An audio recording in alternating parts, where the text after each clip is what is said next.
Grew up on the Big Island in Kauai, so I worked with my grandma who had galleries by Kanlung by the Kilauea Lighthouse, and I was fascinated by the Niʻihau shells, the shells that washed up on the shore.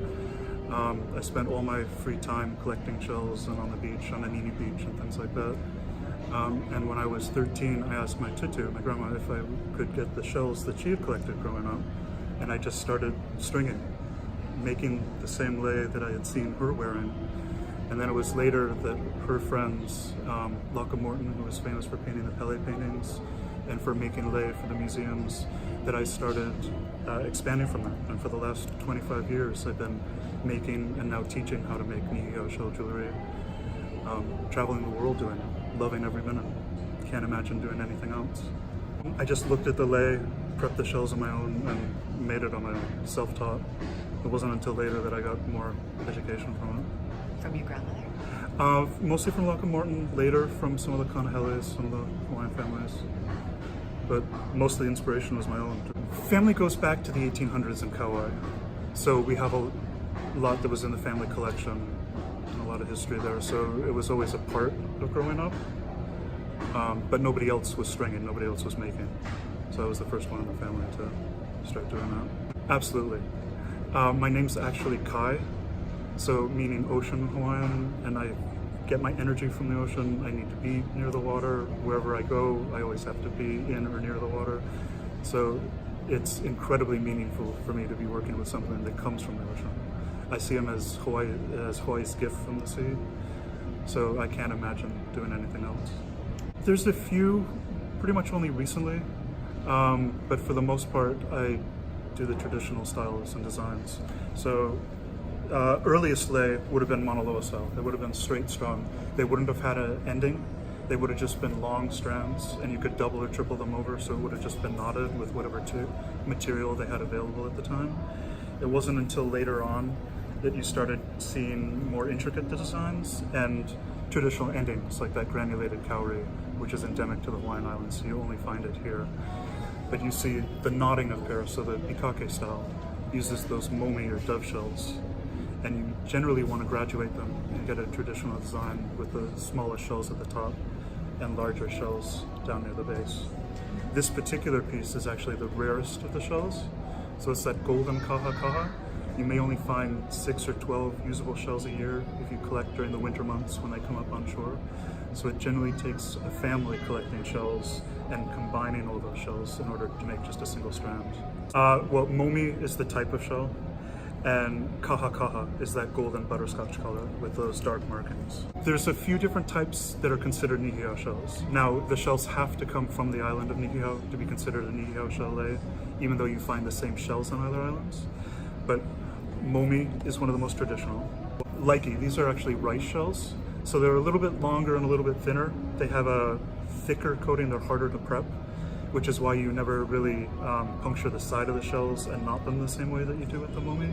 You just straight string or Mahalo style. Nature will naturally take the top of a lot of the momi shells off before it washes up on shore, and that allows access to the inside of the shell to puncture that outside curved edge, and that's the side that you'll knot the pairs from, so you never see the thread.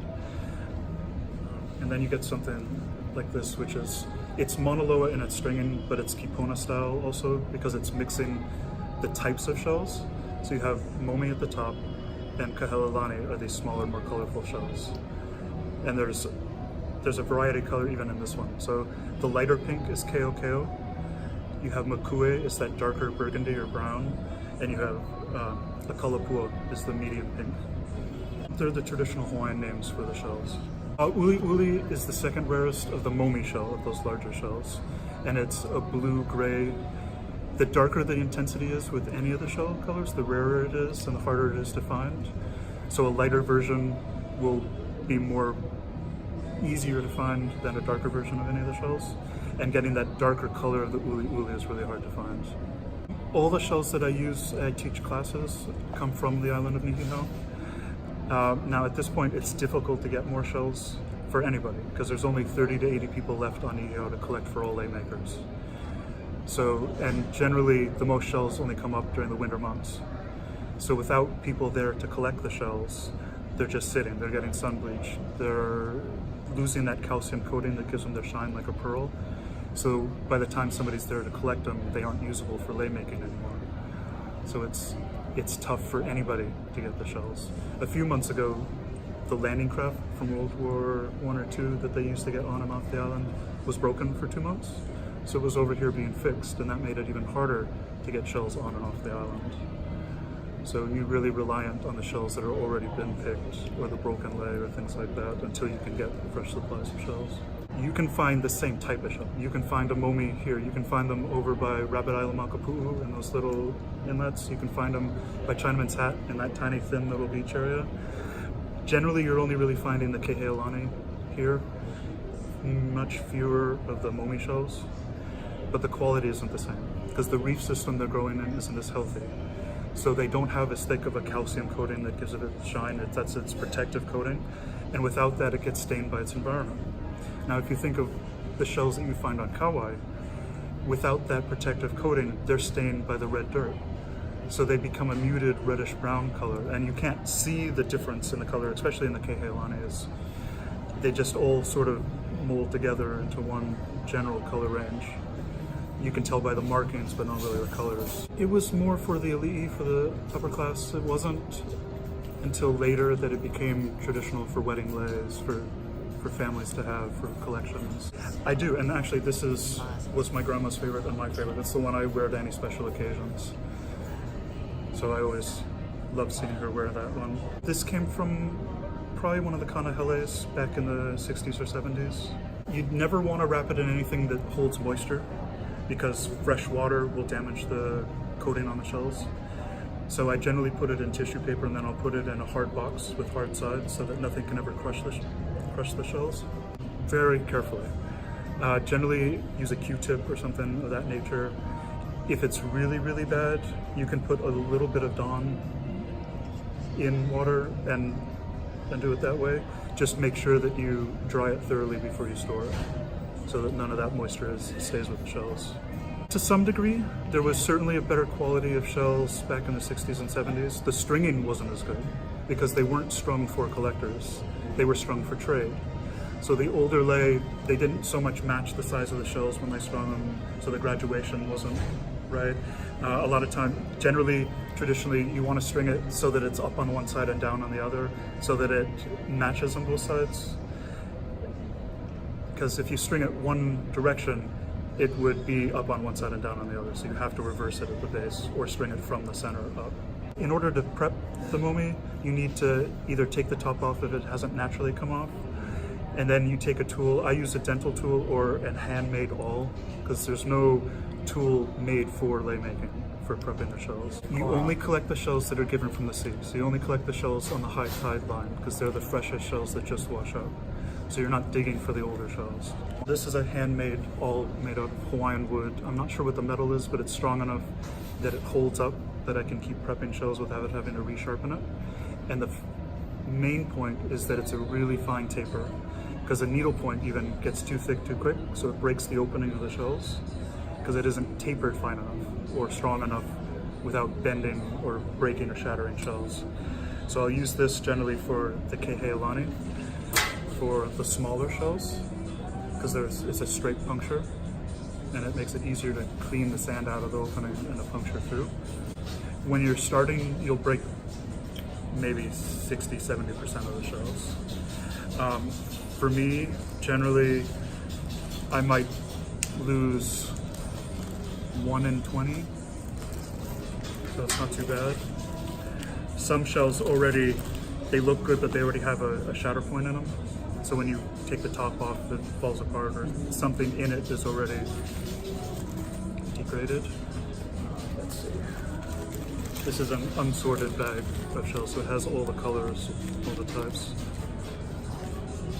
You can see, here's one where the top is already off of the shell, which allows access for the tool. It'll be hard for you to see, because generally you take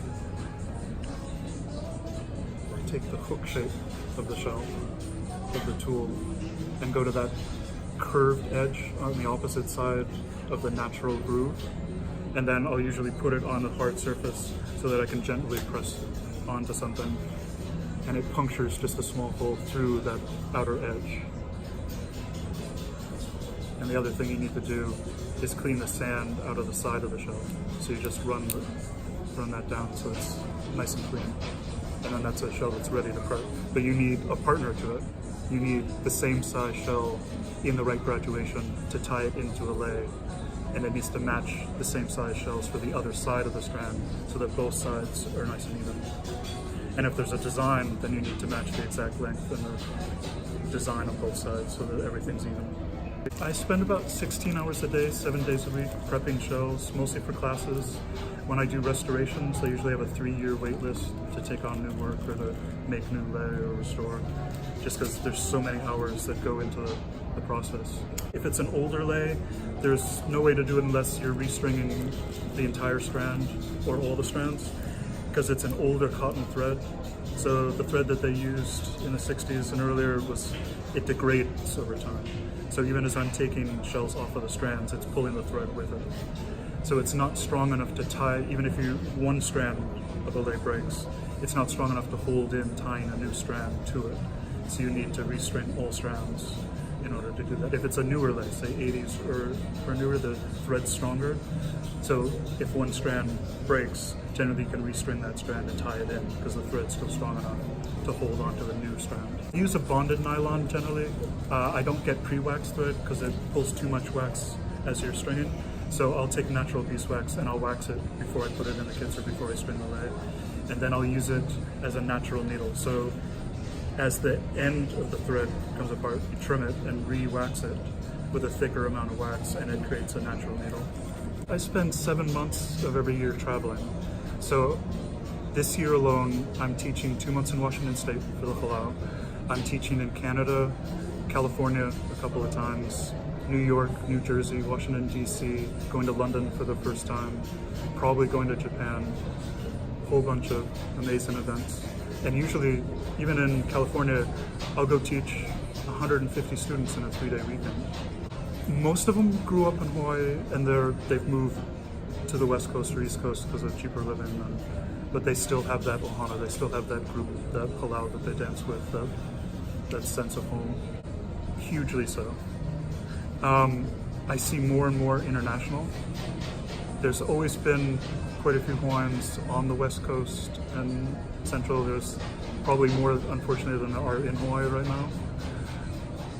If you think of some of the areas that people have migrated to during the years, and the Mormon population in Utah and things like that, there's a huge Hawaiian population out there.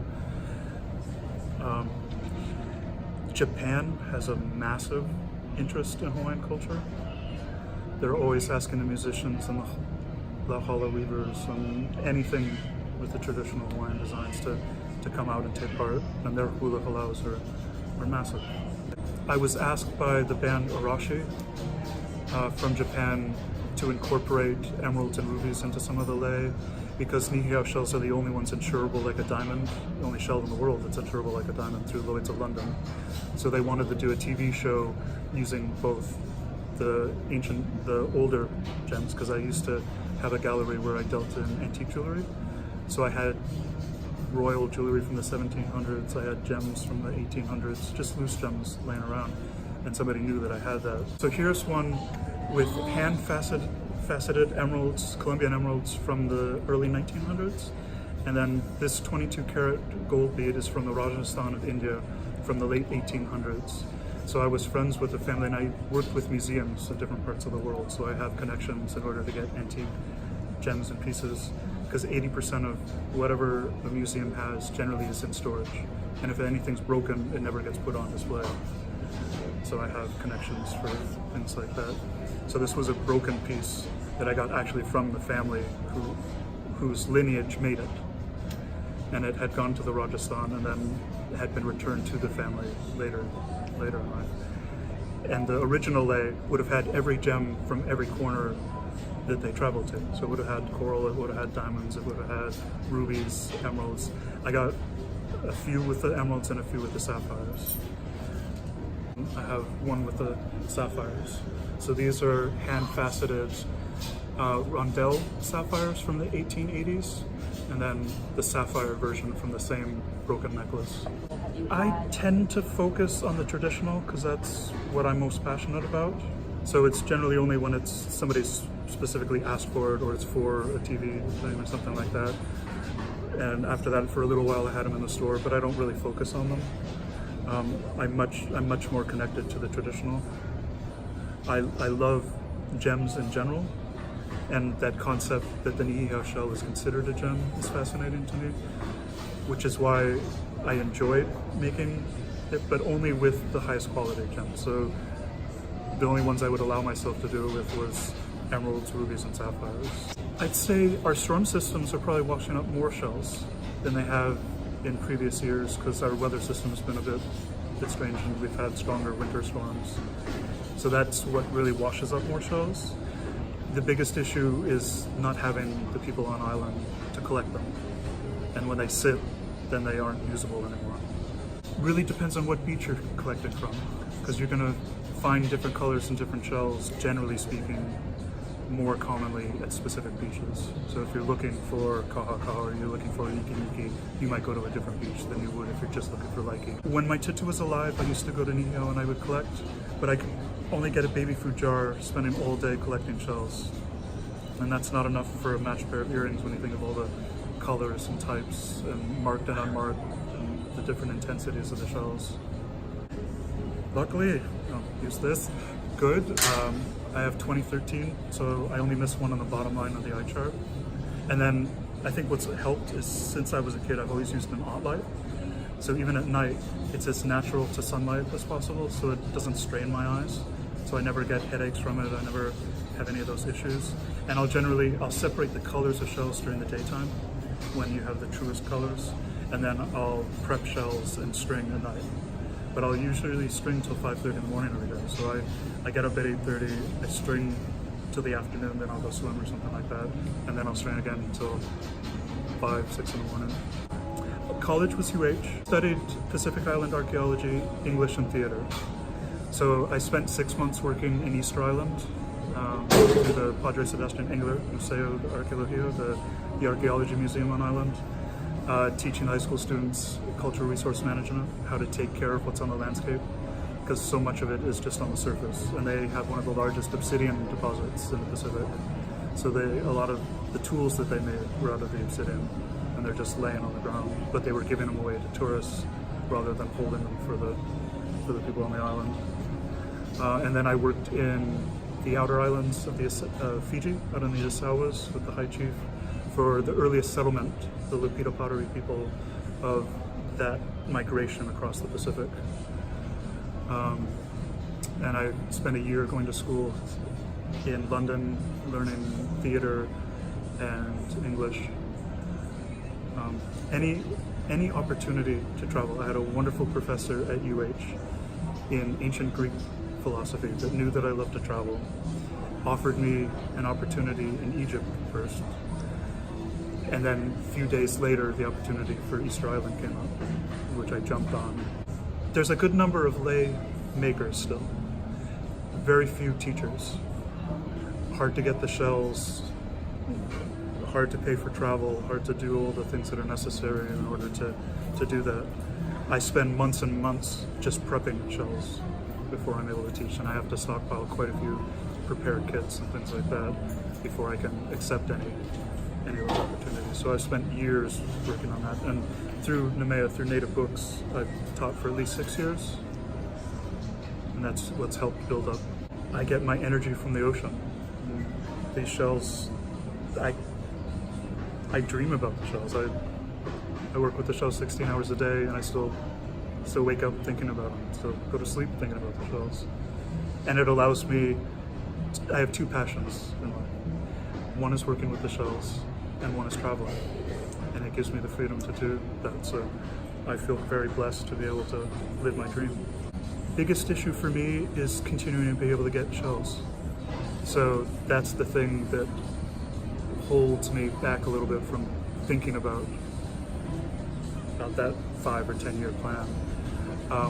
I want to continue doing what I'm doing. I love seeing the expression and the happiness that people have when they get the opportunity to work with the shells themselves.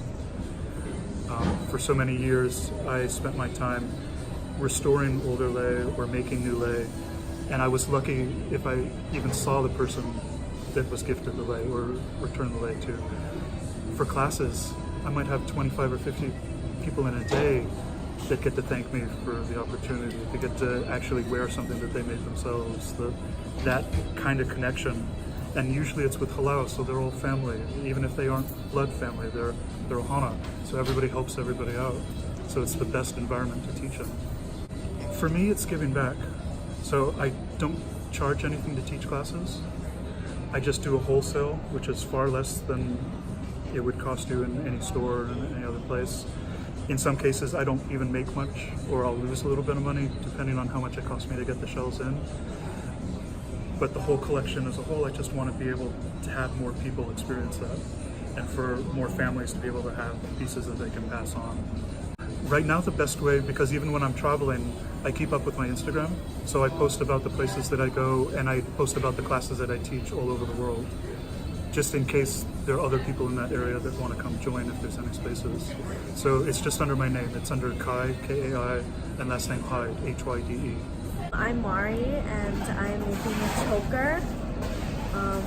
And Kai taught us how to make it. We've been taking this class maybe like 5 times.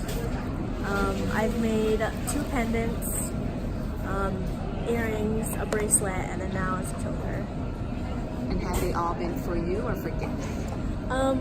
One of them has been for my grandma, but the others are for me. So far. Is this the hardest thing you've made yet? Yeah, I think this is the hardest because I have to make sure they're all tight. Because if they're all loose, then it's not gonna work out.